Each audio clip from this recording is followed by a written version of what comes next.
La vie d'un Congolais ne vaut-elle pas la vie d'un Ukrainien?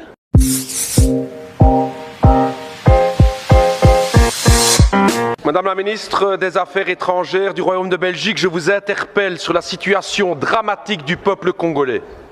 Je pose la question, pourquoi la Belgique n'intervient pas? Pourquoi la Belgique n'intervient pas pour aider la tragédie du peuple congolais à l'est du Congo? 5,4 millions de morts, des centaines de milliers de déplacés, 1 million de réfugiés à Goma, et une responsabilité écrasante qui pointe du doigt le Rwanda présent à l'est du Congo avec son armée. Et que fait la Belgique? Rien. Rien. Comment est-ce possible?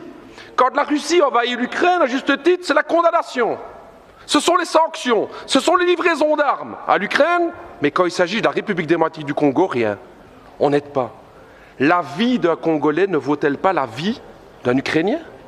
La vie d'une Congolaise ne vaut pas la vie d'une Ukrainienne? C'est la question que tous les peuples d'Afrique se posent. Pourquoi ce 2 poids 2 mesures? Qu'est-ce qui se passe dans la politique belge aujourd'hui?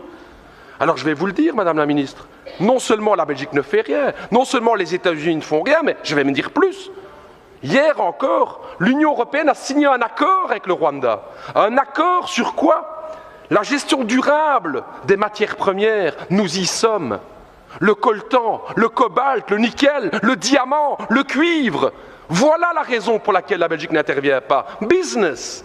C'est l'argent. C'est ce que mes amis congolais me disaient. J'ai travaillé 2 ans à Kinshasa. Et ils me disaient, Raoul, ce qui se passe en fait avec le Congo, c'est ça, c'est que notre sous-sol est plein de richesses et que l'Occident regarde pour se faire de l'argent, parce que ce deal avec le Rwanda, soyons clairs, c'est pas du Rwanda que viennent les diamants, c'est pas du Rwanda que vient le cobalt et tout. Tout ça vient de l'Est du Congo. J'ai envie de dire à tous mes camarades congolais et à l'ensemble des peuples africains, on le voit aujourd'hui, les puissances occidentales ne pensent pas à votre bonheur, elles ne pensent qu'à une seule chose, c'est l'exploitation de votre sous-sol. Vous pouvez aujourd'hui, vous pouvez croire à vos propres forces. J'ai envie de dire, moi, au peuple congolais, pensez à cette pensée de Patrice Emery Lumumba, cette force du Congo, justement. Pensez à Kwame Nkrumah, justement, le panafricanisme qui doit être là. Pensez à Thomas Sankara, qui disait clairement, effectivement, que les peuples africains peuvent prendre leur destinée en main. Ne comptez pas sur les gouvernements occidentaux pour vous soutenir, mais par contre, les peuples d'Europe sont à vos côtés, les peuples africains, pour vos combats, pour une vraie indépendance économique et démocratique.